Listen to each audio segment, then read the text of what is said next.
ازيكم؟ من فترة كنت شفت بوست على الفيسبوك بيقول ان دلوقتي تقدر تصحح الرايتنج بتاع الايلز والاو اي تي على برامج الاي اي اللي زي تشات جي بي تي. كل اللي محتاج تعمله انك بس تكتب كوماند برومبت بطريقة او بصيغة معينة على التشات وترفع الرايتنج بتاعك سواء ايلز او او اي تي، وتشات جي بي تي بيصححه لك ويدي لك سكور بناء على الكرايتيريا بتاعت الرايتنج الخاصة بكل امتحان، وكل ده في اقل من دقيقة. صراحة انا شخصيا ما كنتش مقتنع قوي بالموضوع ده، لان انا مقتنع ان الرايتنج ده حاجة سبجكتيف جدا، فمحتاج شخص حقيقي بني ادم يعني يقدر يحلل تسلسل الافكار بتاعتك وترابطها ويقدر يديك سكور بناء على الكلام ده. بس صراحة انا قلت احط كل الشكوك دي على جنب واجرب بنفسي فعلا اشوف هل الذكاء الاصطناعي او الاي اي عنده القدرة انه يصحح رايتنج بني ادم هو اللي كاتبه زي رايتنج الايلز مثلا، ولا ده كلام وخلاص. اول حاجة جبت كراسة كانت عندي فيها رايتنجز من 5 سنين مثلا، من ايام ما كنت بمتحن ايلز، ونقلت منها ايساي وكتبته بالحرف زي ما هو كده على تشات جي بي تي. والجميل في الموضوع ان الايساي ده كان متصحح قبل كده، فانا اوريدي عارف كل الغلطات اللي فيه. وكتبت الكوماند برومبت على تشات جي بي تي وطلبت منه انه يصحح لي الايساي ده حسب معايير تصحيح رايتنج الايلز تاسك 2. وكانت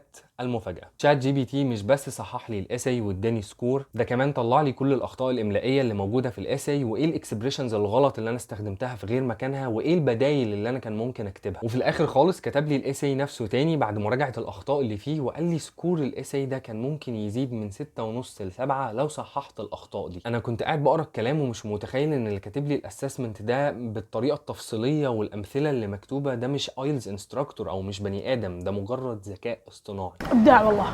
واثناء الانبهار اللي انا فيه ده خدتني الحماسه وقلت هجرب نفس الموضوع بس مع رايتنج الاو اي تي واشوف هل هيقدر يصححه زي رايتنج الايلز ولا لا. وقررت اني هكتب ليتر من حاجات انا كنت كاتبها قبل كده زمان في كورس انا كنت مشترك فيه، واكشولي دافع فيه فلوس كتير، تقريبا حوالي $50 وقتها، عشان يصححوا لي 4 ليترز او اي تي. وانا بكتب الليتر على تشات جي بي تي كان من جوايا حاجه كده، يعني نفسي ان الفيدباك ما يطلعش زي الكورس، لان انا صعبت عليا الفلوس اللي انا كنت دافعها. لكن للاسف طلع لي تقريبا نفس الغلطات اللي انا كنت واخدها من تصحيح الكورس. يا خساره ال $50. في العادي عشان اصحح اساي زي ده كنت ببعته واستنى تاني يوم مثلا يردوا عليا عشان اخد نفس الفيدباك اللي تشات جي بي تي اداهوني في اقل من دقيقه ومجانا بالكامل.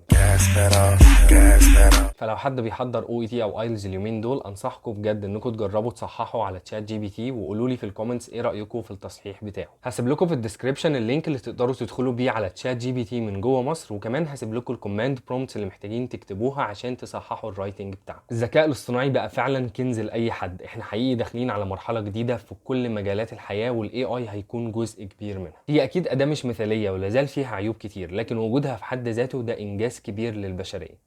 اشوفكم الفيديو اللي جاي.